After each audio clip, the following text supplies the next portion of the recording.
আমার মায়ের কাছে বাজার করতে, ছোট বোন গেছে স্কুলে, ছোট ভাই গেছে স্কুলে, ভাইয়া গেছে দোকানে, আমি বাসায় বাচ্চাটা নিয়ে একা। আমাকে নিয়ে তাহলে তো আমার কষ্ট মানে ওর আমার যদি কষ্ট না লাগে, ওর গার্লফ্রেন্ড নিয়ে ঘুরে খায় ফুচকা খেতে যায়, তাহলে ঘুমাক একসাথে, তাহলে আমার তো কষ্ট লাগে, আমার তো দেখ কষ্ট লাগার কথা না, ওর কষ্ট লাগার কথা না। তুমি যদি গার্লফ্রেন্ড নিয়ে খাইতে পারো, করতে পারো, করতে পারো, তাহলে বউ কেন পারবে না? তো সামনাসামনি করবে, যা হইবে সামনাসামনি, গোপনে না, যা হইবে সামনাসামনি। তুমি লাগে একবার বেডি দেওয়া যাও, আমি লাগে যাই, কোনো সমস্যা নেই।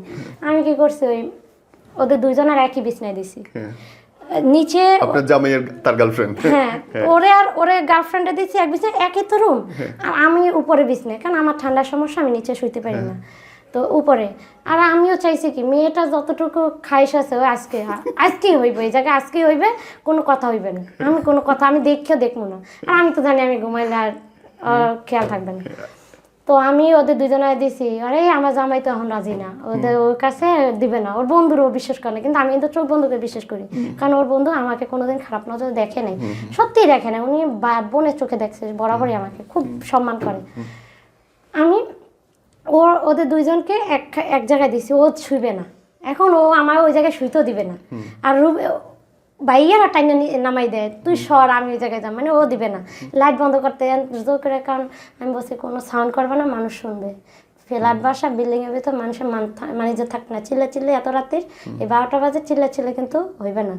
তার চেয়ে তুমি এক কাজ করো, তোমার যে জায়গায় দিচ্ছি ওই জায়গায় যাও, তোমার জায়গায় আমি আমার জায়গায় যাই গা। এখন ও ভাবছে কি লাইট জ্বলবে, কিন্তু লাইটটা আমি বন্ধ করবো, ওই লাইটের সুইচের জায়গায় হাত দিয়ে রাখছে, বন্ধ করতে দিবে না। না দেওয়ার পর আমি বলছি যে না, লাইট তো বন্ধ করতে হবে, নাহলে তো এত হইলো না, এক জায়গায় মানে মেয়ের স্বাদ আল্লাহ পূরণ হচ্ছে না, পূরণ হইতো না। এবার না আমি লাইট বন্ধ করে দিছি, যা তোকে আজকে সাত কদ্দু আছে, তোকে শখে আজকে মিটাই দে। কোনো বউ জীবনে কোনোদিন হয় না এরকম রেকর্ড যে কোনো বউ আরেক মাইয়ের স্বামীরে আরেক মাইয়ের কাছে নিয়ে শোয়াইছে, আমি শোয়াইছি, এটা আমি বড় কথাই বলতে পারবো, বড় গেলে এটা আমার কে কি ভাবলো এটা আমি দেখবো না, কিন্তু এটা যদি না করতাম ওই মাইয়া আজ পর্যন্ত আমার পিছ থাকতো না, ওইটা আমার প্রয়োজন ছিল, দেখা দরকার ছিল ওই জায়গাটা আমার, এটা কারণ ওই সময়টা আমার জামাই বুঝতে পারছে যে আসলে জীবনে বউ কি আর গার্লফ্রেন্ড কি। হ্যাঁ, যে বউরে আরেকজনের দ্বারা বিছনায় শুইতে যাইতে দেখছে, তা কেমন লাগছে, তার ভিতর থেকে মরে যাইতে আছে, বাচ্চা থেকে আর মরে গেছে। পরে যে আমি লাইট নিবাইতে দেবে না, আমি লাইট নিবাবো, আমি কইছে কই ভাই শুইবে না, আমি কইছে আপনার হয়ে যায় শোন, আমি আজকে আপনার লাগেই শুন, আর আরো আবদারিয়ে দিব। হ্যাঁ, আমি চিল্লে ঝগড়াঝাড়ি করে কোনো কিছু সমাধান আমি মনে করি যে হয় না, তার সাথে আপনি বুদ্ধি খাটাইবেন, সমাধান হয়ে যাবে।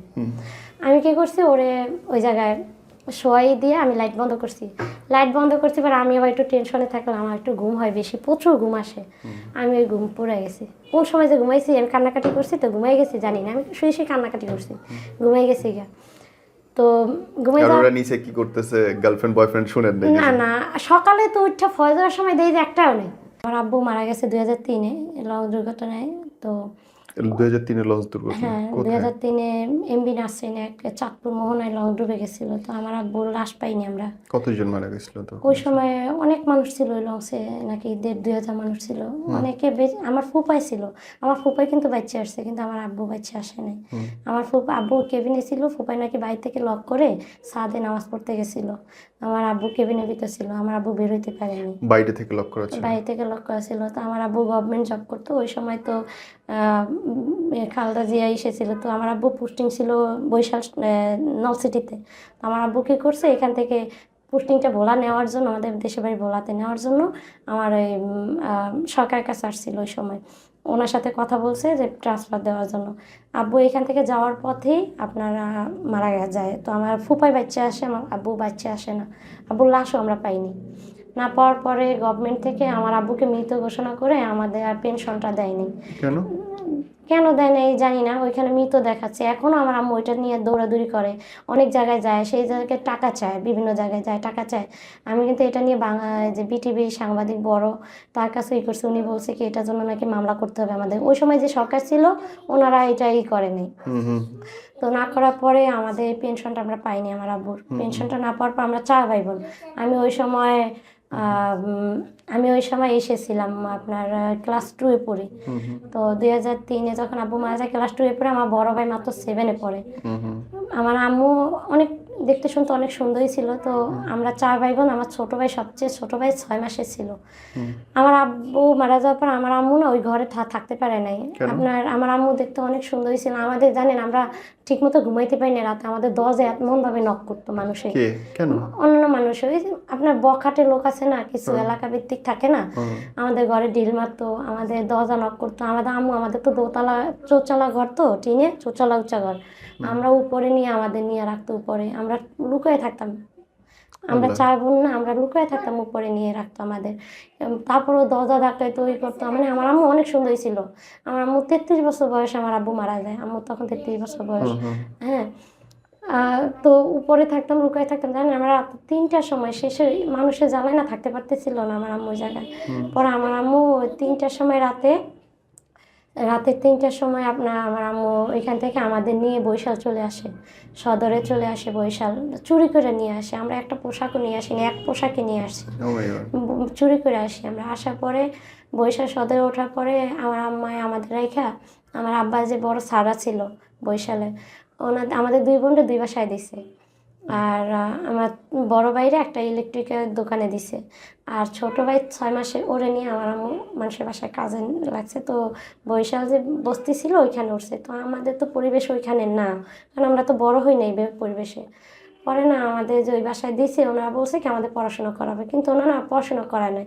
আর আমি ছোটোবেলা থেকেই পড়াশোনা প্রেমী, যথেষ্ট পরিমাণ পড়াশোনার জন্য আগ্রহ আমাদের। তো আমরা কি করছি, আমি ওই বাসা থেকে চলে আসি। সাথে আমি চলে আসতে পারছি চিনে, হ্যাঁ, মানে জিজ্ঞেস করতে করতে আসছি। পরে আমার আম্মু আমার নিয়ে টেনশনে পড়ছে যে আমি খাওয়াবো কি, পড়াবো কি, তোদের নিয়ে কী করবো, আমি তো ছেলেটা নিয়ে এই জায়গায় এই বাসায় থাকি, তোদের নিয়ে কী করবো। তো করার পর না আমি বলছি কি, মা তুমি তোমার সাথেই রাখো। পরে না আমি আবার আমার নিয়ে দিয়ে আসছে, আমি আবার চলে আসছি। ওনার পড়ায় না, শুধু কাজ করায়, পড়ায় না। তো আমি চলে আসছি। আসার পর না আমার দেখে আমার ছোটো বোনও বের হয়েছে, কিন্তু আমার ছোটো বোন বের হওয়ার পর হারাই গেছে।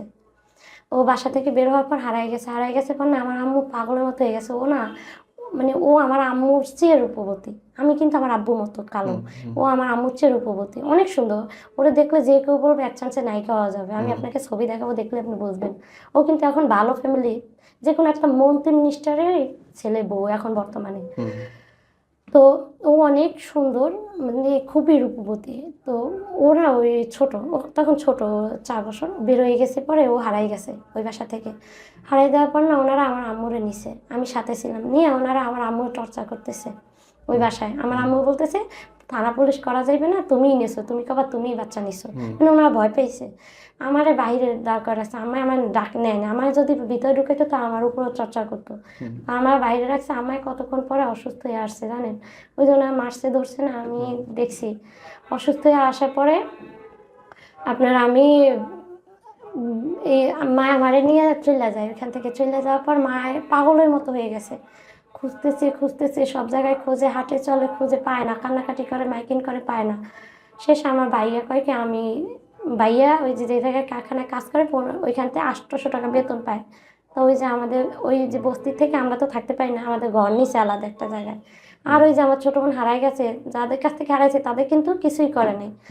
তারা ওই যে আমার মায়ের দোষ দিয়ে, দায়ভার দিয়ে আমার মায়ের দই করে স্বীকার করাইছে যে কিছু করবে না। পরে আমার মায়ের ওর খুঁজতে আমরা বাসা পাল্টাইতাম, মানে ভালোবাসায় গেছি। পর আমার ভাইয়া ওই একবেলা আনলে 2 বেলা না খাই থাকতে হয় আমাদের।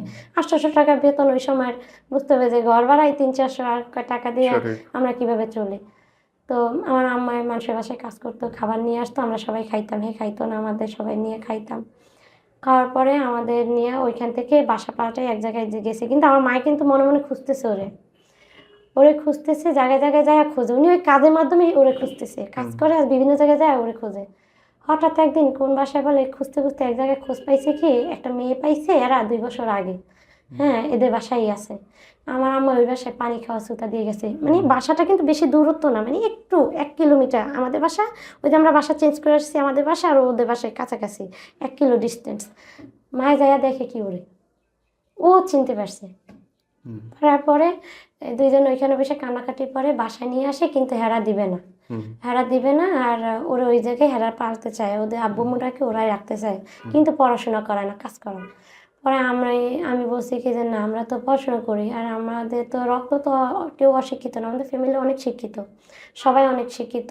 আমাদের ফ্যামিলিতে সেনাবাহিনী বলেন, এসআই বলেন, সব আছে। আপনার কলেজে প্রিন্সিপাল বলেন, সব আছে, কিন্তু কোনো কাজের না, সবাই যা যা স্বার্থে। আমার আব্বাই বাচ্চা থাকাকালীন সবাই খাইছে আমার আব্বারটা। আমার আব্বাই সবাইরে খাওয়াইছে, সবাইরে বড় করছে, অথচ আমার আব্বাই মারা যাওয়ার পরে কেউ আমাদের চিনে না। মানে সবাই যার যার জীবন নিয়ে ব্যস্ত, সবাই যার যার মতো করে ব্যস্ত, আমাদের কথা কিন্তু কেউ চিন্তা করেনি। আমার ছোট কাকার আমার মায়া এসে এতটুকু পাইছে, মানুষ করছে, সেনাবাহিনী বানাইছে, দক্ষিণ আফ্রিকায় গেছে, সে শুনছে আমার আব্বাই মারা গেছে, অথচ সে আমাকে আমার মায়ের মারতে পর্যন্ত আসছে। আমার আব্বাই মারা গেছে পরে আমাদের তারা 2 টাকা দিয়ে হেল্প করে না, যদি তারা 5,000 টাকা কাজে বুয়ারে দিত, ওই টাকা যদি আমাদের দিত, আমার 2 কাকা, 1 কাকা সেনাবাহিনী, 1 কাকা পুলিশের এসআই, তারা যদি 2 জনে যদি 5,000 5,000 10,000 আমাদের দিত, আমাদের কিন্তু ভালোভাবে জীবন চলে যেত, পড়াশোনা করতাম, আরও ভালো কিছু করতে পারতাম। আমার মামারা এক মামায় স্কুলের হেডমাস্টার, প্রিন্সিপাল, হ্যাঁ ভার্সিটি হেড প্রিন্সিপাল, মাদ্রাসার প্রিন্সিপাল, প্রফেসর, কেউ কিন্তু আমাদের 2 টাকা দিয়ে সহযোগিতা করে নাই। সবাই কিন্তু আমার আব্বারটা খাইছি, আমি একদম এখনও বলি ওদের সামনেই, আমার আব্বারটা সারা জীবন আপনারা খাইছেনি, কিন্তু কিছু দিতে পারেননি আমাদের। যদি আমাদের ওই সময় দেখতেন, আমাদের এত হাল হইতো না, আমরা মানুষের উষ্টালা থেকে বড় হয়েছি। তো আমার আম্মায় ওরে পাওয়ার পর ওইখান থেকে নিয়ে আসে, ওরে বাসায় নিয়ে আমরা অনেক বুঝাই, ও শুনতে চায় না, শুনতে না চাওয়ার পর আবার যায়, বলে কি ওই সময় আমার ভাইয়ের বেতন 1500 টাকা, দেখে ফ্যামিলির অবস্থাও খারাপ, আমাদের ফ্যামিলির ব্যাকগ্রাউন্ড খারাপ, এই জন্য। পরে যাওয়ার পরে আমি পড়াশোনা ওই ভিতরে আমি ওই যে বিড়ি বানাই না, গ্রামে বিড়ি বানাই দিয়েছেন, আমি বিড়ি বানাইতাম। আমার ওই বিড়ি বানাইয়ে আমি বই, ওই সময় তো 6-7 বই দিত না, এখন তো বই দেয় মেট্রিক পর্যন্ত, ওই সময় দিত না, কিনে নিত। তো আমি ওই বিড়ি বানাইয়া আপনার ওই সময় আমার স্কুলে আমার ভর্তি করার মতো গার্জিয়ান ছিল না, আমার আম্মু তো বিভিন্ন জায়গায় যাইতো, ওরে খুঁজতো, পাগলের মতো হয়ে গেছে, আমার আম্মু স্ট্রোক করছে, পাগলের মতো হয়ে গেছে উনি। এখনও আপনার লাইট অফ থাকলে পড়ে যায়, মানে অজ্ঞান হয়ে যায়, লাইট জ্বালাইয়ে রাখা লাগে 24 ঘন্টা তার সামনে, না এই জন্য উনি বাচ্চা আছে এখন। তো আমি আর ভর্তি করানোর লোক ছিল না, আমি ওই প্রাইমারি স্কুলের সামনে যেয়ে বসে থাকতাম। এটা দেখে হেডমাস্টার স্যারের আগ্রহ দেখে আমার ভিতরে নিছে, নেওয়ার পর আমার দিক দিয়ে এক্সাম নিছে, এক্সামে আমি সবার থেকে পাশ করছি, ভালো রেজাল্ট আসছে, আমি 1 থেকে 3-এর ভিতর ছিলাম। থাকার পরে ওনারা আমাকে ওই হেডমাস্টার স্যারে আমাকে নিজের দায়িত্ব গার্জিয়ান হয়ে ভর্তি করাই দিছে। ভর্তি করেছে পরে উনি আমাকে ওইখান থেকে যত সাপোর্ট আছে, বই দেওয়া, গাইড দেওয়া, আমার তো বই ছিল না, গাইড দেওয়া, খাতা কলম উনিই দিত আমাকে, আমি ওইটা দিয়ে পড়তাম। প্রতিদিন আমি বাসা থেকে ওইখানে চলে যেতাম স্কুলে, বিজয়পুরে চলে যেতাম, যাওয়ার পর আমি ওইখানে বসে পড়াশোনা করতাম। করানোর পরে আমি ওই স্যারে আমাকে দিয়ে বৃত্তিও দেওয়া হয়েছে, আমার রেজাল্ট ভালো দেখছে, আমি সবসময় 1 থেকে 3-এর ভিতর থাকতাম। 2 ওনার মেয়ে, ওনার বাইরে থাকতো 1, আমার থাকতো 2, তো এর ভিতরে থাকতাম। তো উনি ওই আমার আগ্রহ দেখে উনি আমাকে অনেক সাপোর্ট দিচ্ছে, ফিনান্সিয়ালভাবে বা বই টই দিয়ে, খাতা কলম দিয়ে মাশাআল্লাহ সাপোর্ট দেওয়ার পর আমি ওইখান থেকে 5-এ বৃত্তি দিয়ে পাশ করে আসি। আসার পরে আমি 6-এ ভর্তি হয়েছি, সেম প্রসেস, কারণ আমার ফ্যামিলি থেকে তো টাকা না, ওই হেডমাস্টার ছাড়া তো 6-এ যায় আমাকে ভর্তি করাবে না, ওই জায়গায় আমার আবার অন্য চিন্তা। আমি ওই বিড়ি বানানো শুরু করছি, তো প্রথমে সোলো ছিলাম, তো আমি প্রতিদিন 1000, ওইখানে 3 টাকা দিত, প্রতিদিন 4000 বিড়ি উঠাইতাম, সারাদিন বসে থাকতাম, 1000 বিড়ি উঠাইতে 2-2.5 ঘন্টা 3 ঘন্টা লেগে যায়, 4000 বিড়ি উঠাইতাম, ওইটা দিয়ে আমি স্কুলে ভর্তি হয়েছি 100-150 টাকা দিয়ে, হাই স্কুলে ভর্তি হয়ে আমার স্পষ্ট 4000 বিড়ি দিয়ে কয় টাকা দিত? 3 টাকা করে, 12 টাকা। 12 টাকায় 4000 বিড়ি বানাইতে হয়? হ্যাঁ, কি বলেন? 12 টাকা, এখন তো 1000-এ 14 টাকা দেয়, ওই সময় 1000-এ 3 টাকা ছিল। ও মাই গড। তো আমি ওই সময় কি করতাম, আপনার ওইটা দিয়ে আমি স্কুলে ভর্তি হই, হওয়ার পরে হাই স্কুলে, মানে আমার ইচ্ছা আমি পড়বো, আমার স্বপ্ন ছিল আমি যতদূর পড়তে পারি আমি অতদূর পড়বো। আমি শুধু ভাইয়া বলছি, ভাই তুই খালি আমাকে মাথার উপরে ছাদটা দিস, বাকিটা আমি আমার নিজেরটা নিজে ম্যানেজ করব। পরে আমার আম্মায় প্যারালাইসিস হয়ে যায়, হওয়ার পর আমার আমার মামা বাড়ি মামাই নিয়ে আসে, তো ওই বাসায় আমি আর বড় ভাই থাকি, থাকার পরে আমি বিড়ি বানাইতাম আর পড়তাম। স্কুলে এসে যারা মেট্রিক পাস করে যেত তাদেরটা আমার দিয়ে যেত, ওইটা আমি পড়তাম, তাদের জুতা দিয়ে যেত, ওইটাই পড়তাম। পরে আমি স্কুলে বই কিনতে পারতাম না, আমার বান্ধবী বই ছিল, আমার বান্ধবী বাসার কাছাকাছি ছিল ইমু, ওর বাসায় ও রাতে পড়তো, ওর আম্মু আবার হিংসা করতো আমারে, মানে বই দিত না, ওনার মেয়ের থেকে আবার আমার একটু পড়াশোনাই ভালো ছিল, কিন্তু ও আবার আমার খুব ভালো ফ্রেন্ড, ও খুব ভালো ছিল। আর ও রাত্রে বসে পড়তো, পড়ার পর আমি না চুরি করে যাই দরজা জানলা নক করতাম, ও জানলা দিয়ে চুরি করে আমার বই দিয়ে দিত, ওই বই আবার আমি বাসায় এসে পড়তাম। তো রাত্রেবেলা কী করতো আপনি মনে করেন, ওইটা আমি সারা রাত্রে পড়তাম, সকালবেলা আবার ফজর আজানের সময় ও নামাজ পড়তে উঠতো, আমি উঠতাম, ওরে দিয়ে আসতাম। তো দিয়ে আসার পরে ও কী করতো আপনার ওই বই নিত, তো ওর আম্মু 2-1 দিন দেখলে না অনেক রাগারাগি করতো। তারপর কী করতো, ক্লাসে বসে স্যার দিত ওইটা ওইখানে বসেই লিখে নিয়ে আসতাম খাতায় অন্য বই দিয়ে। এভাবে পড়ছি। পড়ার পরে আপনার 8-এ জিএসসি পরীক্ষা ফার্স্ট টাইম আমরা জিএসসি পরীক্ষা সৃজনশীল সবই আমরা পাইছি। আমাদের গণিতটাও সৃজনশীল ছিল। তো আমার বই ছিল না, আমি জিএসসি পরীক্ষা দিয়েছি ইন টোটাল বই। আমার বান্ধবীর কাছ থেকে ওইভাবে রাত্রে রাত্রে বই এনে পড়ে আমি পরীক্ষা দিছি। আর ওই বিড়ি বানাইয়ে ওই স্কুলে বই খাতা খরচ চালাইছি। আর একটা স্যার ছিল স্কুলে, ইংলিশ স্যার, উনি আমাকে বই খাতাটা দিত। দেওয়ার পরে আপনার ওইখান থেকে আমি জিএসসি পরীক্ষা দিই। জিএসসি পরীক্ষা দেওয়ার পরে আমার রেজাল্টে তো ফেল করবো স্বাভাবিক, সবাই যাদের বই আছে তারাই করছে, আমরাই তো পাস করবো না। কিন্তু আল্লাহর রহমত আমি পাস করছি। নামাজ রোজা করতাম খালি অনেক, ওই সময় আমি অনেক নামাজ রোজা করতাম, আমি তো এখন একটু অন্যরকম হয়ে গেছি। তো নামাজ রোজা করতাম, তো আমি পাস করে আসি। আচ্ছা আচ্ছা, আসার পর আমি কারিগরিতে ভর্তি হই। কারিগরিতে ভর্তি হওয়ার পর আমি কম্পিউটার কাজ শিখি। এই যে হাদিস বইটা করে না, ওইগুলো টাইপিং করতাম। আমার বাংলা টাইপিং স্পিড ভালো, ওইটা টাইপিং করতাম। তো ওই আঙ্কেল 10 টাকা নিলে আমার 10 টাকা, পেজ ভিত্তিক 20 টাকা। তো এইভাবে আমি ওইখান থেকে 2,500 টাকা দিয়ে আমি ওই 9-এ ভর্তি হই, রেজিস্ট্রেশন করি, ফর্ম ফিল আপ করি ওইখানে। তো ওইখানে ভর্তি হওয়ার পরে আমি আর পাশাপাশি আমার আম্মা যে বাসায় কাজ করতো না, আমার আম্মার কাজ পারতো না, উনি ঠান্ডা পানি টেনে ধরতে পারতো না, ওইটা না আমি করে দিয়ে আসতাম। তো এই মেট্রিক পরীক্ষার সময় আমার খেয়াল আছে আমি আন্টি বাসায় কাজ করে দিয়ে এসে আমি পরীক্ষা হলে গেছি পরীক্ষা দিতে। হ্যাঁ, বাসায় বসে আমি কাজ করছি, কাজ করে ঘর মুছছি, কাজ করছি। আমার ওই পোশাক পরা, উনি আমাকে একটা 3 পিস দিছে, বলে তুমি এটা পরে যাবা পুরান ড্রেস। উনি একটা 3 পিস দিছে, ওই 3 পিসটি পরে আমি তারপরে মেট্রিক পরীক্ষা দিতে যাই। যাওয়ার পরে আপনার আমি ওইখান থেকে না মেট্রিক পরীক্ষা দেওয়ার পর আমাদের রেজাল্ট মোটামুটি এ গ্রেডে থাকে আমার। কিন্তু আমি কোনো দিন টিচার দিয়ে পড়ি নাই, কোনো মানে কোনো টিচার দিয়ে পড়ি নাই, বাংলার কোনো টিউশনই পড়ি নাই। টাকা ছিল না, কীভাবে পড়বো। ভাইয়া কোনো মতে খাওয়াইতো, শুধু বেতন যা পাইতো ভাইয়া খাওয়াইতো। ওই সময় আবার আমার কাকা এসে ভাইয়ারা নিয়ে মেট্রিক পরীক্ষা দেওয়াইছে, ভাইয়াও যাই মেট্রিক পরীক্ষা দিয়ে পাশ করে কলেজে ভর্তি হয়েছে, আমি মেট্রিক দিচ্ছি। এই তো আমি আসছে পরে আমি জানেন ভাইয়া বিশ্বাস করেন, আমার এখনও মনে পড়ে বরিশাল 3টা সরকারি কলেজ, হাতে মেলে মহিলা আর উমেন্স কলেজ, আমার 3টাতে রেজাল্ট আসে, মানবিক নিয়ে তো 3টাতে আসে। আসার পরে আমি শুধু টাকার জন্য মহিলা কলেজে ভর্তি হতে পারিনি, ওইটা আমার স্বপ্ন ছিল, বরিশাল উমেন্স কলেজ। তো আমরা বৃহস্পতিবার দিন 19 তারিখ ছিল, আমার তারিখ তো সব মনে আছে, কারণ আমি এটা স্মরণীয় করে রাখছি। 19 তারিখ ছিল, আমার টাকা ছিল না, ভর্তি হবে 4,000 টাকা লাগবে, টাকা নেই, ভাইয়া ভর্তি করতে পারেনি। আমি তো ভাবছি আমার মনে হয় পড়াই শেষ, এত কষ্ট করলাম, কি করলাম। তার ভিতরে আঙ্কেল ওই যে বই টাইপিং করতো, ওই আঙ্কেল আবার দোকান বন্ধ করে উনি আবার ওনার দেশে যায় দোকান দিচ্ছে, বাউফল পটুয়াখালী, ওইখান থেকে আমার যাওয়া সম্ভব না, আমি তো বরিশাল সদরে থাকি। তো আমার কাজ অফ হয়ে গেছে, যার কারণে আমার টাকার সমস্যা। আমি এখন ইন্টার ভর্তি হবো, টাকা নেই।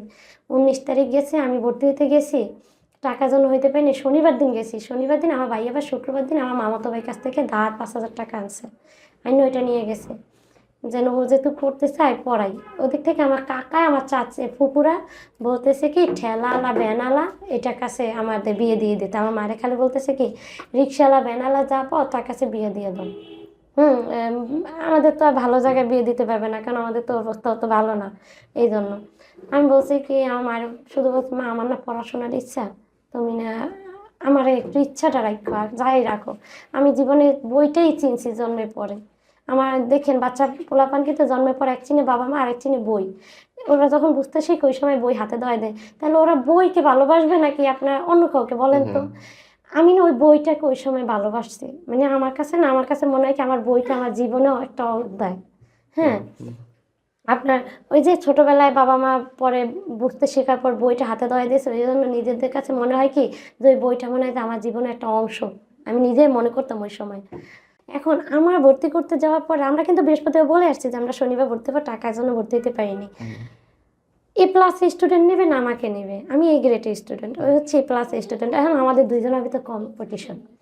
পরে অনেক সালের পরে ভাইয়া বুঝাই যে সবাই বুঝেছে সালের পরে না এরা A+, অবশ্যই A+ কোটাটাই আগে আসবে আমাকে না দিয়ে, তারপরে ওরা ওই A+ কোটাটা দেয়। আমার না অনেক খারাপ লাগছে, লাগার পর না ভাই আমাকে নিয়ে আমি বলছি আচ্ছা আচ্ছা ঠিক আছে হাতেমালি কলেজে নিয়ে ভর্তি করাই দেয়। পরে ওই হাতেমালিতে নিয়ে আমার ভর্তি করাই দিয়েছে, ওইটাও গভর্নমেন্ট। হ্যাঁ, ওইখানে সাথে সাথে যাই আমরা ওইখানেই ভর্তি হচ্ছি, ভাইকে এখানেই ব্যাংকে হয় এখানে কয় দেয় দিচ্ছে। পর আমি ওইখান থেকে ভর্তি হওয়ার পর আমি ঢাকাতে আসি। ঢাকাতে এসে আমি কসমেটিক্সে, আমার একটা চাচাতো ভাই আছে ওইখান থেকে একটা ওদের কসমেটিক্সের দোকান 99, ওইখানে জব নেই। জব নিয়ে আমি, কারণ আমার তো পড়াশোনা চালাইতে হইবে, জব নিয়ে আমি পড়াশোনা চালাই, এক্সামের সময় এক্সাম দিই, ফর্ম ফিল আপের সময়। এর ভিতরে আমার আম্মা কী করছে, আমার হাজবেন্ড এতটুকু পাসপোর্ট ছবি দেখাইছে, এখন আমার আম্মার পিছে পিছে ঘোরে আমাকে বিয়ে করবে। গড়ে আমার আম্মা না, ওই আমাদের ওই ফ্যামিলি একটু ক্রাইসিস থাকার কারণে, ওই গরিবের ভিতর দেখবেন কি ক্রাইসিস যদি থাকে, বাবা মা চিন্তা করে কি জানেন, একটা ছেলে মেয়ে মেয়ে থাকলে তাড়াতাড়ি বিয়ে দিয়ে সংসারে বোঝা কমায়। এটাই হয় গরিব ফ্যামিলিতে, মধ্যবিত্ত ফ্যামিলিতে এটাই হয়। তাতে মেয়ে যে একটু বড় হয়, মান সম্মানভাবে বিয়ে দিয়ে কী করে, তাড়াতাড়ি মেয়ে বিয়ে দিয়ে বিদায় করার চেষ্টা করে, যে ঘরে সদস্য কম, যত কমবে অতই খাওয়া খরচ কমবে, একজন বিদায় করলে ওইটার দায়িত্ব তার হাজব্যান্ডও হয়ে যাবে, যার কারণে।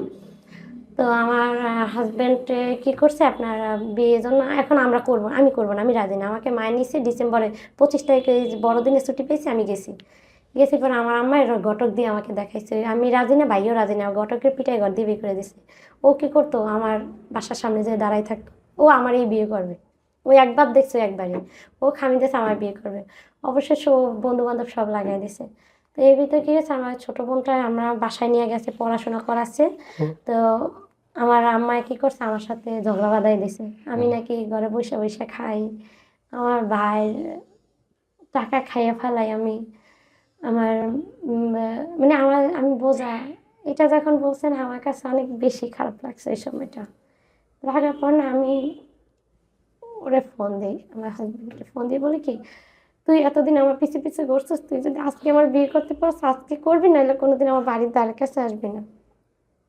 বলার পর ওর সাথে সাথে এসে পড়ছে, এসে এখান থেকে আমার নিয়ে যায়, বিয়ে করে ওদের বাড়ি নিয়ে যায়। আমার ভাইয়া অনেক কান্নাকাটি করছে, মানে আমার ভাইয়া না, আমার নিয়ে একটা আশা ছিল যে আমি পড়াশোনা করব, একটা লাইফে একটা জায়গায় দাঁড়াবো। বিয়ে হয় জানুয়ারি 31 জানুয়ারিতে, আমি ডিসেম্বরে বাড়ি যাই, 31 জানুয়ারিতে বিয়ে হয়। বিয়ে হওয়ার পরে আমি ওই সময় ফর্ম ফিল আপও করি, আমার কলেজে ফর্ম ফিল আপের জন্যই মূলত জানুয়ারিতে আমি ঢাকায় বরিশাল থাকি, যে কলেজে ফর্ম ফিল আপ, ইন্টারমিডিয়েট পরীক্ষা দেবো। ওই সময় বিয়ে হয় না, হওয়ার পর না ওই বলছে কি বিয়ের আগে হয় পড়াশোনা করাবো, পরীক্ষা দেওয়াবো, এখন আর দেওয়া হইবে না। আমি ওদের বাসায় যাই গেছি, ও আমার ইন্টার পরীক্ষা দিতে দেবে না, 3 মাস পর আমার ইন্টার পরীক্ষা দিতে দেবে না, এপ্রিলের 4 তারিখ পরীক্ষা দিতে দেবে না। আমি জানেন, আমি রাতে রাতে লাইট জ্বালাই পড়তে পারতাম না, ও কইতো কি পড়া লাগবে না। আমি সকালবেলা উঠে ওদের বাসায় 12-13 জনের রান্না বান্না কইরা গুছিয়ে খাওয়াই দাওয়াই আমি বেরোই আসতাম, আমার 12টা এক্সাম, আমি বেরোই আসতাম ওইখান থেকে, অথচ পড়তে পারিনি।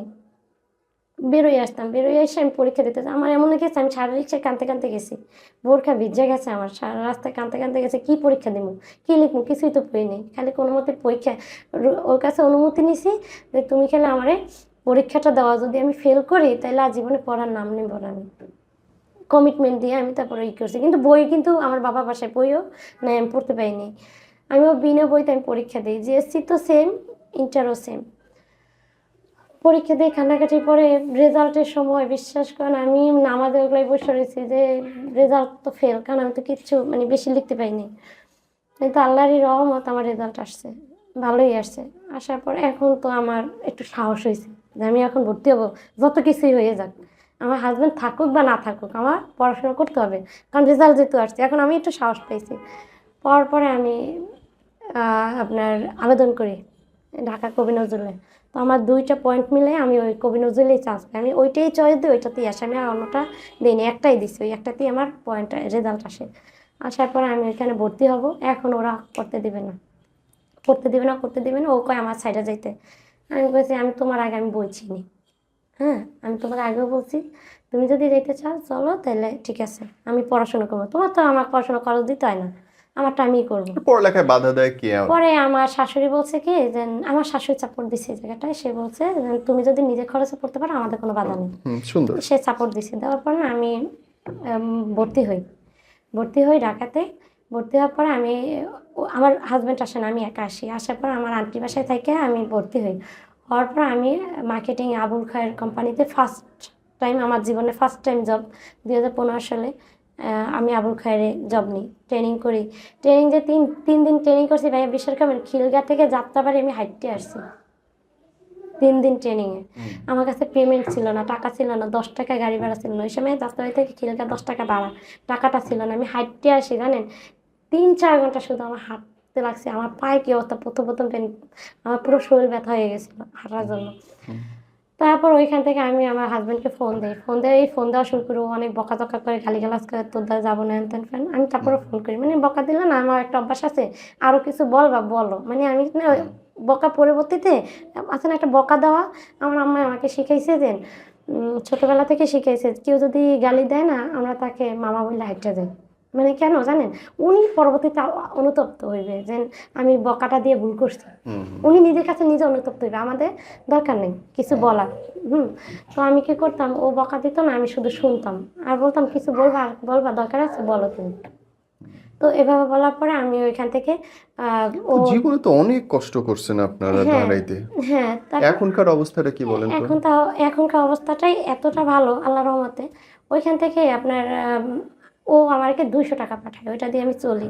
তারপর ও এই আবার নরম হওয়া শুরু করছে, যে ওরে আমি বলছি যে আমার কাছে 1 টাকা নাই আমার হাতে, আমি সব জায়গায় হাইটটা যাইতেছি ওদের ফ্যামিলিতে। পরে ও বলতেছে আমি ঢাকায় যাব, ওরে নিয়ে আসার পর ঘর নেই, বাসা নিয়ে ওরে ঢাকায় নিয়ে আসি। নিয়ে আসার পরে ও ঢাকায় কাজ করে কি জানেন, ঢাকার বাড়িতে ভাই 5-6 হাজার টাকায় কি কিছু হয়? ও 5-6 হাজার টাকার কাজ করে, সারাদিন টিভি দেখবে ঘরে বসে বসে। আমি ডিউটিতে যাইগা, ও কাজ করবে এভাবে। তারপরে আমি ওরে চালানোর পর সবাই বলছে কি বাচ্চা কাচ্চা হলে নাকি ছেলেরা পরিবর্তন হয়। আমার একটা বাচ্চা নেই, নেওয়ার পরে আমার বাচ্চাটা 13 দিনের দিন মারা যায়। আমি এক মেডিকেল, ও আরেক মেডিকেলে। ও তার ভিতরে কী করছে জানেন, আমি বাসা নেওয়ার পরে ওর একটা গার্লফ্রেন্ড ছিল বিয়ের আগের, সেও ঢাকায় আসছে, ও আসছে। আমি বুঝি নাই যে সে আসছে দেখে সে আসছে, এটা আমি বুঝি নাই। সে কী করছে, আমারে বলতেছে কি এরকমের রোজিনা চেনো না তুমি? রোজিনা হয় চিনি। কি হয়েছে, এরকমের রোজিনা ঢাকায় আসছে জ্বর, তুমি না আর একটু বাসায় আনো। আমি না রোজিনার বাসায় আনি, ও গার্লফ্রেন্ড। ওরা দুইজনে জানেন 16 ডিসেম্বর ওরা দুইজনে বসে একখানে বসে ফুচকা খাইয়ে করে গেমস খেলে, আমি রান্না বান্না করে শাড়ি করে হেরা ঘুরতে যায় আমার রেখা। বুঝছেন, হেরা আমার রেখা ঘুরতে জায়গা। গার্লফ্রেন্ড বয়ফ্রেন্ড ঘুরতে গেল বউরে রাইখা? হ্যাঁ এরা ঘুরতে জায়গা, আমি ঘুরতে কই গেছে ওই ফুচকা খাইতে গেছে, অথচ আমি ঘরে বসে শাড়িটাই পরছি, আমার নিয়ে যাইবে, আমার নেয় নেই। ওই মেয়েও মানে একটু নীলজ্জা টাইপ ছিল, ও আসছে ওরে লোভ দেখাইতে, একদম গয়নাগাটি গলায় কানে হাতে সব জায়গায় গয়না। আমার এসে দেখাই এটা দিয়েছে আমার বাপের বাড়ি দিয়ে সব আমার স্বামীরে দিত। হ্যাঁ বিয়ে হইলে, রুবেলের কথা বলতেছে। তারপরে ওরে পছন্দ করতো অনেক। তো এটা পরে না ওদের দুইজনে না রাতে, আমি বিশ্বাস করেন রাতে আমি এক জায়গায় ঘুমাইতে দিছি। হ্যাঁ মানে কেন জানেন, আমি না অনেক জেদি, ভিতর থেকে আমি অনেক জেদি। আমি আমার উপর কেমন দেখেন জানি, আমি ভিতর থেকে প্রচুর জেদি আর প্রচুর বুদ্ধি নিয়ে চলি, বলতে পারেন বুদ্ধি নিয়ে। মানে আমার কাছে মনে হয়েছে পরে না, আমি ফোন করছি ওর বন্ধুরে। দেখবেন কি ছেলেরা বউ কোনোদিনই যত খারাপ হোক ছেলে অন্য বউ কিন্তু অন্য পুরুষের কাছে সহ্য করবে না। সে কিন্তু 10টা মাইয়ের কাছে যেতে পারবে, কিন্তু সে কিন্তু একটা পুরুষের কাছে তার বউ সহ্য করবে না। আমি কি করছি, ওর বন্ধুর ফোন দিছি, যে আমার বিয়েতে সাক্ষী ছিল, উনি আমাকে নিজে বোনের মতো দেখতো, এখনো দেখে, খুবই ভালো লোক, কমায়। ওনার আমি ফোন দিচ্ছি, বলছি ভাই কবি ভাই আপনি একটু আসেন তো বাসায়, এই কাহিনী রোজিনা আসছে, ওরা দুইটাতে কাহিনী করে। সে রাতে 10টার সময় বাসায় হাতে, রুম একটা, উপরে বিছনা নিচে বিছনা। এখন আমার হাজব্যান্ড তো ওই যে লটরপটর, তার সাথে বান্ধবীর সাথে, আমি তো দেখতেছি বুঝতেছি, এখন তো আমার তো কিছু করতে হইবে, এই দুইটা ভাঙতে তো হইবে। এখন কী করবো, ঝগড়া করে তো ভাঙা যাবে না, ঝগড়া করলে বিপত্তি হইবে, ঝগড়া করতে আমি রাজি নেই, ঝগড়া করে ভাঙতে রাজি নেই, বুদ্ধি দিয়ে ভাঙতে হইবে। আমি কি করছি, খাটের উপর বিছনা করছি, নিচে বিছনা করছি। আপনারা ওরে বলছে রুবেল তুমি কই ঘুমাবা? বলতেছে আমি ওই সময় অসুস্থ, বলতেছে যে আমি ঘুমাবো, আমি কবির উপরে ঘুমাই, তোমরা দুজন নিচে ঘুমাও। আমি বলছি না এতক্ষণ একলগে থাকতে পারছো, রাত্রিটা ও যেহেতু এত আশা ভরসা করেই আসছে তোমার দ্বারে, তুমি ওর আশা ভরসাটা পূরণ করবো না? বিয়ের আগে তো পারো নাই। এখন ওই সময় তোমার বাপ মা সাপোর্ট দিয়েছে, ও বিয়ের আগেও কিন্তু ওকে বাড়িও গেছে, ওই মেয়েয়া আসছিল। হ্যাঁ আমি বিয়ে পরে জানতে পারি, যেহেতু আসছে তোমার কাছে, তো তুমি এক কাজ করো, এত আশা ভরসা করে যেহেতু আসছে, তুমি আজকে রাত্রে অর্ধায় থাকো, আমার কোনো কষ্ট হইবে না, আমি কবিবের লাগে থাকি। আমি কবিবের সাথে থাকি, তুমি থাকো ওর সাথে। হ্যাঁ এই কথা বলার পরে বলতেছে কি এখন না ও মরায়, কোনোভাবেই না, মানে হে ওর নিজেরই বন্ধু, ওরা বিশ্বাস করে না। অর্থাৎ কিন্তু আমি চোখ বন্ধ করে বিশ্বাস করি, কারণ ওই লোক অনেক ভালো। ওই লোক কোনোদিনই আমার মানে কোনোদিন আমার দিকে তাকায়নি, কিন্তু ও বিশ্বাস করতেছে না। আমি তো চাইতেছি তো আজকে কত প্রেম আছে তো আজকে এটা আমি ভাঙবো, এটা তো আমার মনে মনে আমি ওই রাত্রেবেলা ওই জোর করে ওকে দুইটা নিচে দিছি, তোরা নিচে ঘুমা, খাটেও শব্দ হইবে না, তোরা নিচেই ঘুমা। হ্যাঁ এইভাবেই কইছি, তোরা নিচে ঘুমা, খাটেও শব্দ হইবে না, খাটে ঘুমাবি শব্দ হইবে, নিচে ঘুমা, আমি উপরে ঘুমাবো আর লাগে। আমি কবি বাইরে কইবে কোনো কথা বলবেন না, আপনি ওই পাশে যান, আমি ঘুমাবো না, আপনার পাশে আমি ঘুমাবো, ওই ওর দ্বারে ঘুমাইবে। ওর যদি কষ্ট না লাগে, আমার যদি কষ্ট না লাগে, ও অন্য মেয়ে ঘুরে তাহলে আমাকে নিয়ে, তাহলে তো আমার কষ্ট মানে ওর আমার যদি কষ্ট না লাগে, ও গার্লফ্রেন্ড নিয়ে ঘুরে খায় ফুচকা খেতে যায়, তাহলে ঘুমাক একসাথে, তাহলে আমার তো কষ্ট লাগে, আমার তো দেখ কষ্ট লাগার কথা না, ওর কষ্ট লাগার কথা না। তুমি যদি গার্লফ্রেন্ড নিয়ে খাইতে পারো, করতে পারো, করতে পারো, তাহলে বউ কেন পারবে না? তো সামনাসামনি করবে, যা হইবে সামনাসামনি, গোপনে না, যা হইবে সামনাসামনি। তুমি লাগে একবার বেটি দেওয়া যাও, আমি লাগে যাই, কোনো সমস্যা নেই।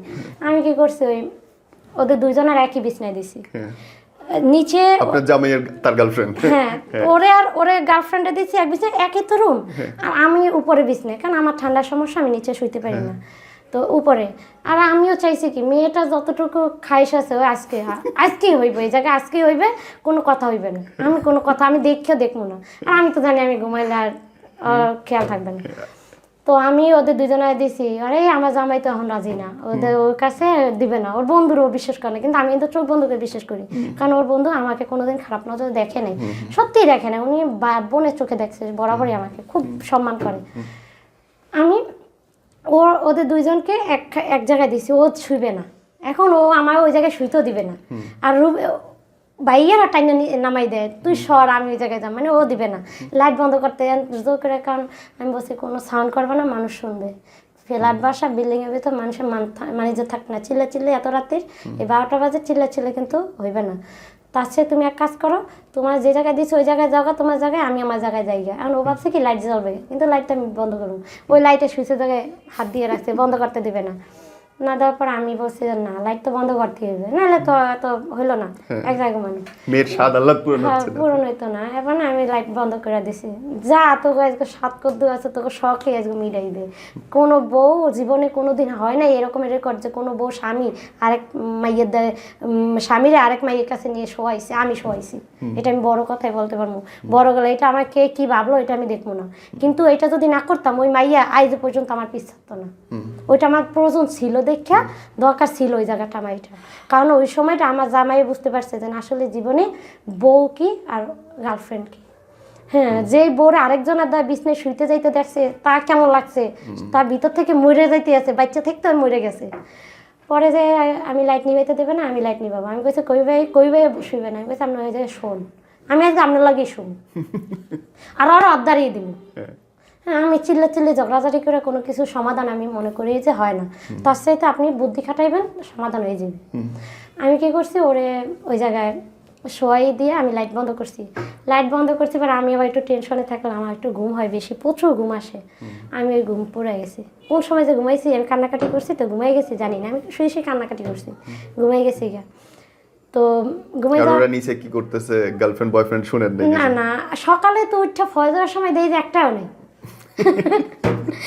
একটাও নাই, দুইটা গায়েব। পরে কবি আমার ফোন করে বলতেছে আমি এরকমের আইসে পড়ছি, এরকমের এই অবস্থা, সারা রাতে কিন্তু ওরা ঘুমায় না, তুমি তো নাকটা নিয়ে ভালোই ঘুমাইছো, ওরা কেউ ঘুমায় নাই, লাইট জ্বালাই দিয়েছে, রুবেল তো লাইট বন্ধই করতে দেয়নি।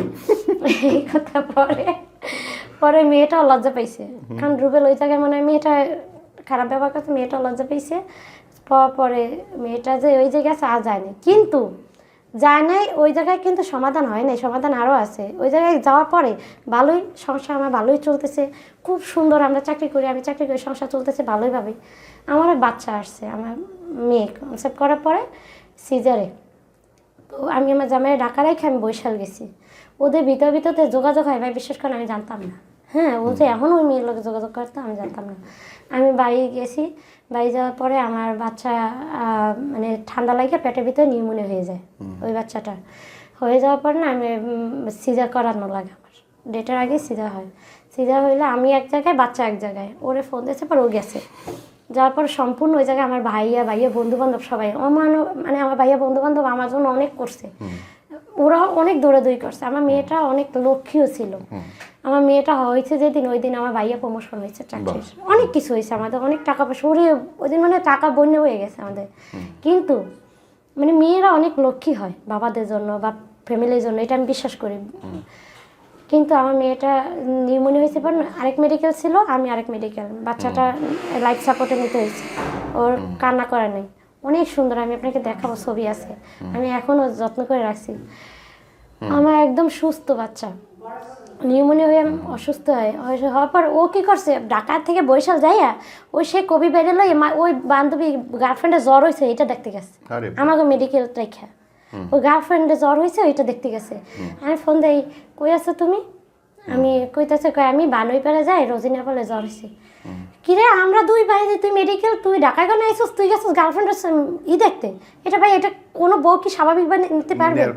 হ্যাঁ নিতে পারবেন, আপনি পারবেন? নিতে পারবেন না তো। আমি পারিনি, আমি না পড়ার পরে আমি ওই জায়গায় আমার অনেক কষ্ট লাগছে, পরে আমি ফোন অনেক চিল্লাচিল্লি করছি, আমার বাচ্চাটা ওই জায়গায় উঠলা, আর তুই গেছিস তোর গার্লফ্রেন্ডের জ্বর ওইটা দেখতে, আমাকে 2 মাস মেডিকেল, তোর গার্লফ্রেন্ড আগে ছিল না আমরা আগে ছিলাম, তার তো তুই ও আসছে কতক্ষণ পর আইসা আমরা চিল্লাচিল্লি করছি, মাইয়াটা কোলে নিছে, ওই মাইয়াটা আমরা মেডিকেল থেকে আমার কাছে খাওয়ানোর জন্য নিয়ে আসে, দাপে দাপে ঘন্টাখানেক পর নিয়ে আসে, দিছি, ও কোলে নিছে, নিয়ে রেখে ও চলে গেছে, কোনো দায়িত্ব নেই, হ্যাঁ চলে গেছে বাসায়, হ্যাঁ ফ্রেশ হইতে হইবে, হাসছে, হ্যাঁ অনেক কষ্ট করছে। আমার ভাই মা হেরা দৌড়াদৌড়ি করে, হেরা আসে নাই, মেডিকেল ছিল না ও এক রাত্র, একটা সপ্তাহ 2টা মেডিকেল আমার ফ্যামিলি আর আমার ভাই বন্ধু বান্ধব দৌড়াইছে ইচ্ছা মতো, হেরাই দৌড়াইছে। আর টাকা তো আমার ভাই তো গেছি, ওদের 1 টাকাও যায় না, আমার জামাই 1 পয়সাও যায়নি, মানে দায়িত্ব জ্ঞানহীন কোন জায়গায় দেখেন, সে দায়িত্ব নাই কোনো তার। বাচ্চাটার জন্য একটা পোশাকও না, আমার জন্য না, আছে না, আপনি হয় টাকা দিয়ে সাপোর্ট দেন, নাহলে কথা দিয়ে, সঠিক। হ্যাঁ আপনি যদি 2টা একটাও না থাকে আপনার কিন্তু আপনার কাছে কি আমি কি চাই সেটাই নেই, কিছুই তো পাওয়ার নেই, চাওয়ার নেই। আমি ওই জায়গায় ওই যে সবাই বলছে বাচ্চা নিলে ঠিক হয়ে যায়, আমি কি করছি, বাচ্চাটার পরে আমি ওরে করছি, আমাদের বাচ্চা নিয়ে মেডিকেল দিছি, বাসায় নিছি 1 সপ্তাহ পর, নেওয়ার পর আমার বাচ্চাটা একটা পোশাক ছিল না জানেন, আমার ভাই বোন কিনছে, ওই যে ওরা দৌড়দৌড়ি করছে না, ওরা 2-1টা কিনছে। বাচ্চাটা ছিল বলতেছেন কেন, ওকে চলে গেছে বাচ্চাটা? হ্যাঁ ও চলে গেছে, এটাই আসতেছি। ওইটার পরে আমার ওই বাচ্চাটা পোশাক ছিল না, ভাইয়ারা ওই যে 2-1টা কিনছে মেডিকেল বসে, ওইটি ওর বোন ভাই কেউ একটা পোশাক দেয় না। আমার বাচ্চা ছিল 3 তলায় আইসিইউতে, আর ওর বোনে বা সিজার হয়েছে 2 তলায়, উপর আর নিচতলা। আমার বাসুর আমার দেবরা সবাই যায় পোশাক নিয়ে, আমার দেখাই যায় নেয়, আমার রুম দিয়ে দেখাই নেয়, যেরকমের যাচ্ছি বাবুরে দেখতে। আমি ভাবছি কি ওই পোশাক আমার বাচ্চার জন্য আনছে, কিন্তু ওই পোশাক নিয়ে আমার ননদের বাচ্চা দেয়, আমার বাচ্চাটা একটা পোশাক দেয় না, আমার বাচ্চাটা আইসিইউতে উঠলা। এটার পর না আমি অনেক সহ্য করতে পারি না, ওই সিজার অবস্থা, আমি পাগল হয়ে গেছি, অথচ আমার সেলাই আমি উঠতে পারতেছি না, কিন্তু আমি অনেক স্ট্রং মানুষ, আমি এই সিজার অবস্থায় সিজার পর দিন আমি হারছি, মানে আমি না দমাই রাখতে পারতেছি না, আমি সিজার পর দিন হারছি, মানে আমি কারোর উপর না ডিপেন্ড হইতে পারতেছিলাম না। আমি কি করছি, আমি ওই সিজার অবস্থা আমি বাচ্চার জন্য ইসে গেছি, মাজারে গেছি, মানতেছিল, টাকা দিয়েছি, বাচ্চা নিউমোনিয়া হয়েছে, বাচ্চা তার বেঁচে থাকে, মাজারে গেছি, টাকা দিয়েছি, আর ওর জন্য পোশাক কিনছি, মার্কেট ওই অবস্থায় আমি মেডিকেল থেকে চলে গেছি মার্কেটে আমি, হ্যাঁ ওই যে অবস্থায় ছিলাম ওই অবস্থায়, মানে হাঁটতে পারি পর ওই অবস্থায় মেডিকেল থেকে গেছি, মানে আমি এতটা ছিলাম। যাওয়ার পর আমি পোশাক আশাক কিনে বাসায় যাই, জানেন ভাই আমার বাচ্চাটা এতটা কিউট ছিল, মনে হয় যে ফরেনারদের বাচ্চা, এতটা সুন্দর ছিল। ওরে দেখে আমার জামাই কয় কি এটা কার বাচ্চা, ও আমার কোয়েশ্চেন করে এটা কার বাচ্চা, মানে বাচ্চাটা সুন্দর হয়েছে এই কারণে, জানেন আল্লাহ মনে হচ্ছে সহ্য করতে পারে নাই, আল্লাহ সহ্য করতে পারে নাই, নাহলে ওই কথাটা পরে না, ও যখন এই কথাটা বললে আমি তাজ্জব হয়ে গেছে এই জায়গায়, মানে ও কথা শুনি না। 2 দিন পরে না ও ঢাকায় চলে যায় না আমাদের বাসায় রেখে, আমার বাচ্চাটা না সুস্থ, কিন্তু আমি রাতে খুব খারাপ স্বপ্ন দেখছি, খারাপ স্বপ্ন দেখার পর না আমি মাইয়াটা না, আমার মিক্সি ছিল তো, পরে মিক্সি অবস্থায় কোলের ভিতর নিছি, কিন্তু আমার মেয়েটা আমার দিকে শুধু তাকাই ছিল, কিন্তু কান্না করতেছে, তাকাই রয়েছে, কিন্তু ওর না ওই যে ভিতর থেকে না ওই যে জন্ডিস রক্ত ইনফেকশন করে ফেলছে, ওই যে মেডিকেল থেকে নেওয়ার পর রোদ ওঠে নাই, আর ওই কয়টা দিন এমন ঠান্ডা পড়ছে রোদ ওঠে নাই, বৃষ্টি ঠান্ডা রোদ ওঠে না, মানে একদম অন্ধকার, মানে আল্লাহ হয়তো বা রাখবে না এই জন্য এমন। ওরা যে একটু রোদ দেখাইতে পারতাম তাহলে ও ভালো হয়ে যেত।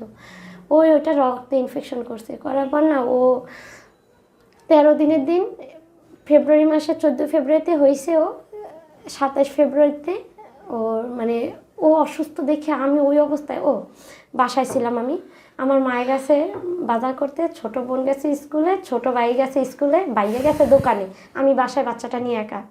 ওই অবস্থা না ওরা সবাই দেখে গেছে, আমি ভিডিও আছে, আমি আপনাকে দেখাবো। আমরা সব প্রতিটা পদে না, আমাদের ফ্যামিলিতে নতুন বাচ্চা তো সবাই ভিডিও ছবি করে রাখছে। আমরা প্রতিদিনই না ওরা একটা ভিডিও করতো, ছবি করতো সবাই। তো আমাদের ফার্স্ট, আমার বাবুটাই ফার্স্ট ছিল নাতিপুতি এই ঘরে। খুব অদ্ভুত। বাচ্চাটা নিয়ে ভাইয়া আমি ওরে দুধ খাওয়াইতেছি না, ও খাইতেছে না, ও কেমন জানি শ্বাস করতেছে। জানেন আমি এটা বিশ্বাস করি, কোনো মা কোনো বাচ্চা কোনোদিন মৃত্যু হয় না, আমি এটা গ্যারান্টি দিয়ে বিশ্বাস করি 100-তে 100। আমি এটা আপনাকে বলতেছি।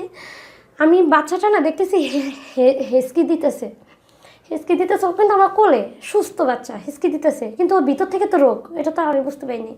হেসকি দিতেছে পরে না আমি কি ও এরকম হেসকি দেয়। আমি মেসি পড়া অবস্থায়, আমি কোনোদিন জামা কাপড় পরে রোডেও বেরোই না, মিসকি পড়া অবস্থা আমি ডাক্তার কাছে গেছি গিয়া। আমার কাছে না আছে মোবাইল, না আছে কিছু, মানে আমি মোবাইলও ভুলে রেখে গেছি গিয়া, কিচ্ছু নেই, শুধু আমার হাতে কয়টা টাকা, আমি ব্যাগও নিই নেই, শুধু বাচ্চা নিয়ে গেছি গিয়া। আমার বাচ্চা হেঁচকি দেয় কেন, আমার না অদ্ভুত লাগছে। আমি ওই শিশু বিশেষজ্ঞের কাছে চলে গেছি, যাওয়ার পর উনি আমার কি ইমার্জেন্সি রেফার করছে মেডিকেল। এখন আমি কিভাবে যাব, আমি তো এটা কিছু বুঝতেছি না। অথচ আমার সিজারে 13 দিনে সিজারে, অথচ আমার বাসায় কেউ নাই, সব যা কাজে চলে গেছে। আমার ভাই, আমি ভাইয়া অফিসে গেছি, ভাইয়া অফিসে যাই, ভাইয়া বন্ধু, ভাইয়া কলেজে পেয়েছে, আমি করেছি ভাইয়া তাড়াতাড়ি, ভাইয়া ফোন দেন, ভাইয়া কয়ে আছে, কয় ও তো দূরে আছে। আমি কি দূরে থাকলে হইবে না, আমার বাচ্চাটা জানি কেমন করে।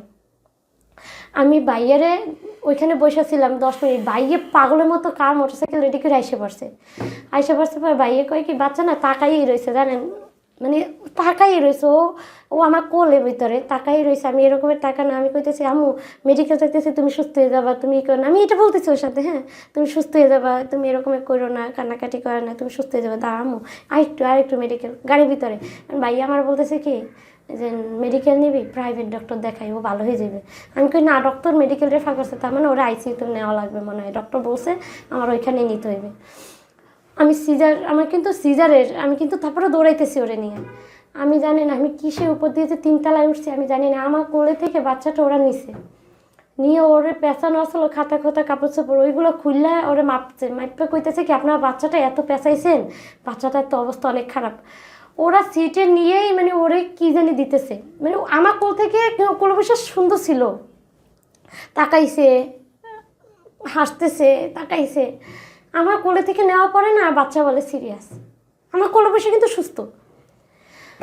আমি ওই অবস্থায় ওই জায়গায় না, আমি মানে কীভাবে 3 তলায় উঠছি, ওই সিজার অবস্থা আমি নিজেও জানি না, দৌড়ে উঠছি, কীভাবে যে উঠছি জানি না। আমার শুধু ওই সময় মাথায় একটাই কাজ করছে, আমার বাচ্চাটা আগে সুস্থ করতে হবে। ডাক্তারে ওরে নিয়ে অক্সিজেন দিতেছে, এটা দিতেছে, ওইটা দিতেছে, অক্সিজেনের অভাব, শ্বাস করতে পারতেছে না। তো এটা আমি এটা সবসময় বলবো ডাক্তারদের যে আপনারা যখন দেখবেন এমার্জেন্সি রোগী, ভর্তি হ্যাসালটা টাইনেন না, আগে নিয়ে ট্রিটমেন্ট দেন।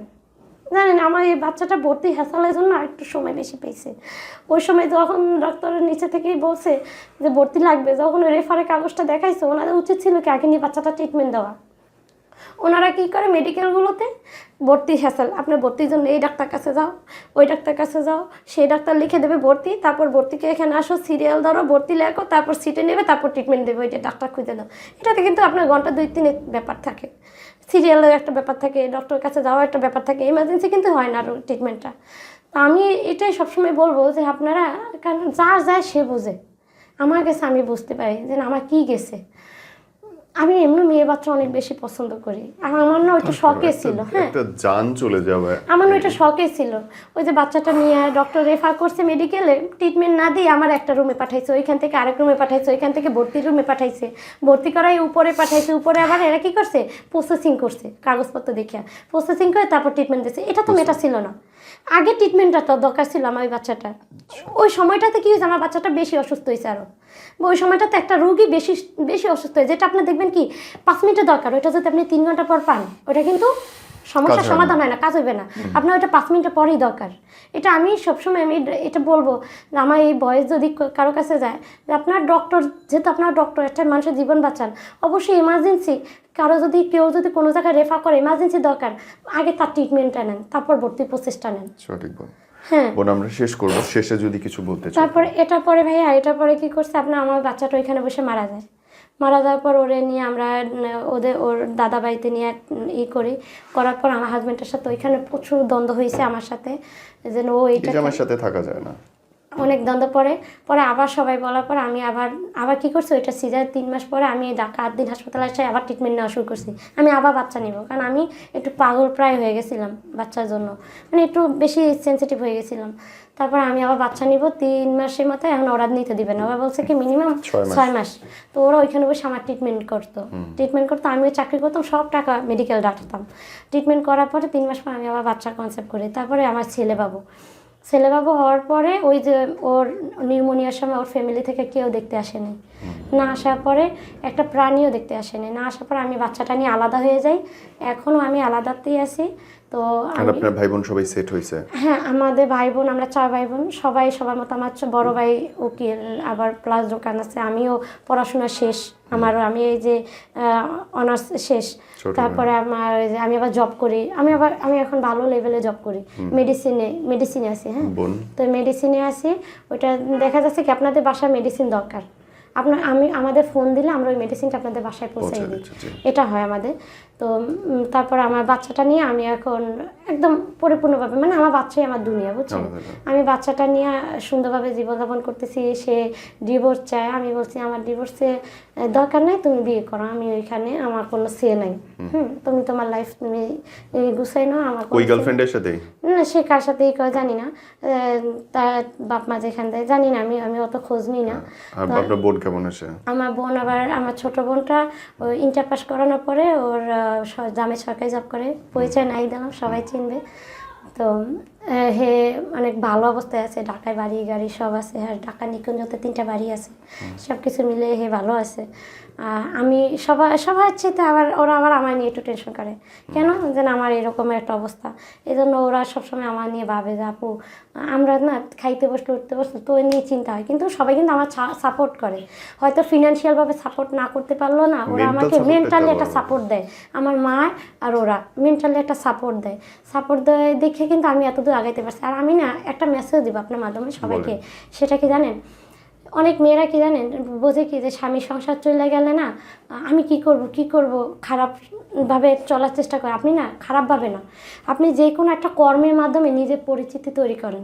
আপনি যে কোনো একটা কর্ম করেন, নিজেকে স্ট্রং করেন। শুধু কানলেই হইবে না, কাঁদবেন, বেশি পরিমাণে কাঁদবেন। কখন? রাতে কাঁদবেন, সারা রাতে কাঁদবেন, সকালে না আপনি মেন্টালি ফ্রেশ হয়ে যাবেন। তখন আপনি কী করবেন, যে কোনো একটা কাজে মনোযোগী হন। যেমন আপনি ছোট কাজ করেন, কোনো কাজ ছোট না, যে আমার আহারে মান সম্মান দেবে, লোকে কী বলবে, হ্যান ত্যান ফ্যান, দরকার নাই। লোকে আপনাকে এসে বাদ দিয়ে যাবে না, খাবার আপনার ঘরে এসে লোকে দিয়ে যাবে না, কে কি বললো এটা দেখতে যাইয়েন না। আপনি কেমন, শুধু আপনি নিজেরটা চিন্তা করেন, কে কি বললো এটা দেখতে যাইয়েন না।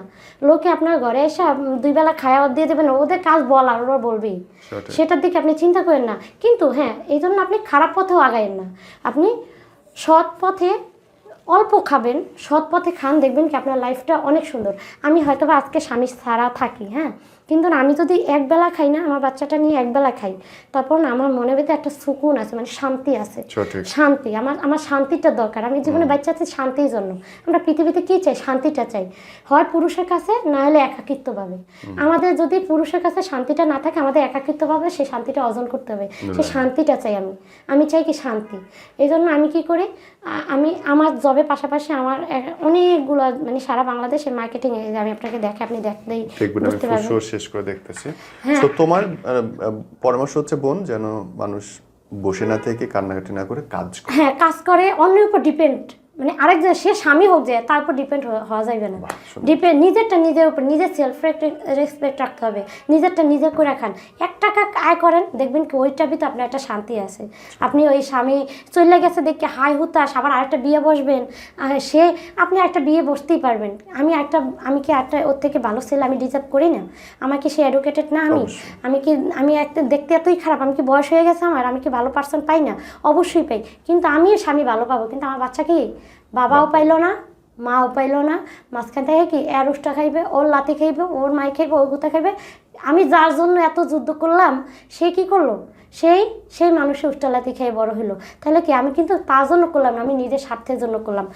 এটাই কিন্তু কি সেটা কি হবে স্বার্থপর। তো আমি এটাই শুধু বলবো যে আপনি আরেক জায়গায় বিয়ে বসবেন, ঠিক আছে বসেন, আপনার একটা লাইফ আছে, আপনি বসবেন, কিন্তু আপনার ফার্স্ট অফ অল আপনার বাচ্চার কথা চিন্তা করতে হবে। যে আমি যেহেতু বাচ্চাটা নিয়ে আলাদা হয়ে গেছি বা আমার হাজব্যান্ড অন্য চলে গেছে, অন্য কারোর কাছে চলে গেছে, সেক্ষেত্রে আপনার কী দরকার? আপনার বাচ্চাটা নিয়ে লাইফ সুন্দরভাবে চালানোর জন্য আপনার কী করতে হবে? আপনার নিজে কিছু করতে হবে। আর আরেকজনের উপরে ডিপেন্ড করে না, দেখবেন কি আপনি নিজে কিছু করেন, আপনার পিছে না বড় বড় জজ ব্যারিস্টারও আপনার পিছে ঘুরবে বিয়ের জন্য।